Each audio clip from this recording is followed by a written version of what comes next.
लगता था कि कुछ निदान निकलेगा, लेकिन उसमें दिक्कतें आती थी। तो आशा है कि आगे से कुछ अच्छा प्रबंधन होगा।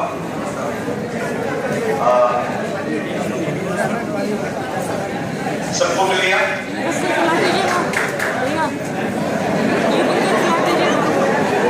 अब शुरू करते हैं हम लोग केस स्टडी पर आधारित प्रश्न से यूपीएससी की अपेक्षा। पहला पॉइंट, सत्यनिष्ठा के प्रति कैंडिडेट की मनोवृत्ति। आप किसी के कोई में होगा, आप बोल सकते हो सत्यनिष्ठा के प्रति कैंडिडेट की एटीट्यूड अनुकूल होना चाहिए। एथिक्स के प्रति, इंटीग्रिटी के प्रति, एथिक्स एंड इंटीग्रिटी के प्रति कैंडिडेट्स की मनोवृत्ति अनुकूल होनी चाहिए। मतलब इनके प्रति उसका भावनात्मक लगाव होना चाहिए, चाहे वो कोई कितना भी रिश्वत दे, वो सत्यनिष्ठा से पिछड़े न हो। पर्पस यही है। इसको बंद कर दो। दूसरा पॉइंट है, लोक सेवा के अनुरूप कैंडिडेट की अभिरुचि होनी चाहिए।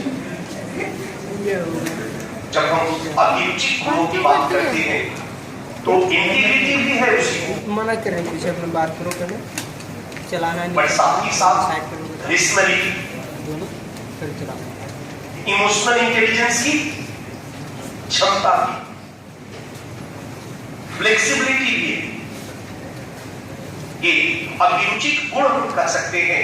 उसमें बहुत सारे तत्व आ जाएंगे जो व्यक्ति के लोक सेवक के अकॉर्डिंगली पर्सनालिटी को परिवर्तित करेंगे। फ्लेक्सिबिलिटी होनी चाहिए। एक लोक सेवक कभी भी किसी आइडियोलॉजी से वायस नहीं, कांग्रेस की सरकार में भी हो, भाजपा की सरकार में भी हो और कम्युनिस्ट की सरकार में भी हो, सत्तापूर्वक बिना किसी भेदभाव के लोक सेवा के कार्यों का संपादन करना। राजगोपालाचारी जी कहते हैं कि लोक सेवक को लाभ उन्मुख नहीं होना चाहिए। एक उद्योगपति जब उद्योग धंधा चलाता है वो भी एथिकल हो सकता है। एक लोक सेवक जब लोक सेवा का काम करता है तो वो भी एथिकल हो सकता है, लेकिन लोक सेवा का जो एटीट्यूड हो वो ये हो कि उसको बहुत ज्यादा लाभ का भूख नहीं हो, अपने हित का भूख नहीं हो, बल्कि उसका एक दिल हो कि हमें कुछ सेवा का काम करना। तो लोक सेवा के प्रति उसकी निष्ठा, उसका अटैचमेंट, तो ये सब उसके अभिरुचि गुणों में आ जाएगा। तो हम लोगों ने लिखा लोक सेवा के अनुरूप कैंडिडेट की अभिरुचि होनी चाहिए। तीसरा पॉइंट है कि अगर ऊपर का दोनों होगा तो निश्चित रूप से आपने डिसीजन मेकिंग और प्रॉब्लम सॉल्विंग की क्षमता बेहतर है। हालांकि इन्हीं दोनों से नहीं होगा। जब अभिरुचि गुण की बात करते हैं उसमें ऑलरेडी सारी चीजें आ जाएंगी। अभिरुचि गुण के अंतर्गत हम लीडरशिप क्वालिटी को ले आएंगे, कम्युनिकेशन स्किल को ले आएंगे, क्योंकि ये सब चीजें एक लोक सेवा में होनी चाहिए। एक कंप्यूटर इंजीनियर कंप्यूटर से इंटरेक्शन करता है, एक लोक सेवक आम पब्लिक से इंटरेक्शन करता है, उसके पास कम्युनिकेशन स्किल की जरूरत है। जब हम अकाउंटेबिलिटी की बात करते हैं तो जनता के प्रति भी उसकी कुछ अकाउंटेबिलिटी है, और ये तभी बेहतर होगा जब उसमें कम्युनिकेशन स्किल बेहतर है। तो ये सारी चीजें उसके अभिरुचि गुण के अंतर्गत हम देख लेंगे और एक लोक सेवक को ये सारी चीजें होनी चाहिए। और ये दोनों चीजें जब रहेंगी तो कैंडिडेट की डिसीजन मेकिंग और प्रॉब्लम सॉल्विंग के प्रति जो अप्रोच है वो बेहतर होगा। इन दोनों के साथ तीसरा आपका परीक्षण भी सफल होगा और यूपीएससी अपने प्रश्नों के माध्यम से इन्हीं तीन चीजों को एग्जामिन करने का प्रयास करेगी। ऐसा खुद यूपीएससी ने आपको इस पाठ्यक्रम में कहा है। अब वो करती है कि नहीं करती है ये बात हम यूपीएससी के प्रश्नों के माध्यम से देखेंगे कि कहां तक वो अपने प्रश्नों में इन सब चीजों को एग्जामिन करने का प्रयास करेंगे। क्लियर है? यहाँ तक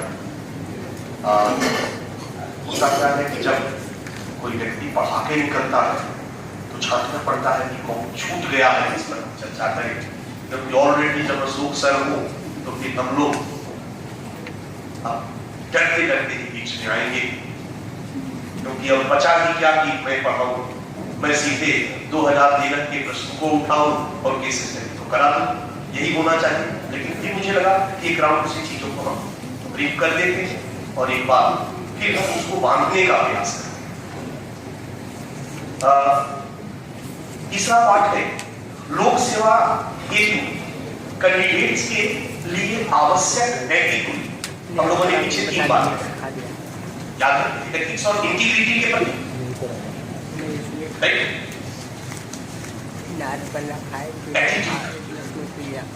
फिर लोक सेवा के पद के अकॉर्डिंगली एप्टीट्यूड, और फिर लास्ट में डिसीजन मेकिंग और प्रॉब्लम सॉल्विंग की आपकी अप्रोच।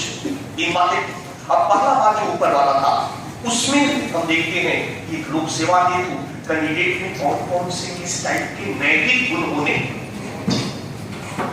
एक बार जितनी बातें पीछे पढ़ाई गई है उसी को रिवाइज करते रहे हैं धीरे धीरे। नैतिक गुण में पहला होना चाहिए सार्वभौमिक मूल्य एवं नैतिक नियमों के प्रति कंसेप्ट क्लियर है। सार्वभौमिक मूल्य और सार्वभौमिक नैतिक नियम, सार्वभौमिक मूल्य और सार्वभौमिक एथिक्स, सार्वभौमिक मूल्य और सार्वभौमिक एथिक्स के प्रति आपकी कितनी निष्ठा, ये आपका होना चाहिए। इसी में विशिष्ट मूल्य, सार्वभौमिक मूल्य में याद आ रहा मानवता, सच्चाई, ईमानदारी, न्याय आदि एवं इससे संबंधित नैतिक नियमों के प्रति क्लियर हम लोग कर चुके हैं। सेकेंड पार्ट आता है विशिष्ट मूल्य। सार्वभौमिक मूल्य जो तर्कवाद पे आता है और जो दुनिया के सभी समाजों में सार्वभौम रूप से स्वीकार है, लेकिन जब हम विशिष्ट मूल्य की बात करते हैं तो फिर अलग अलग समाजों का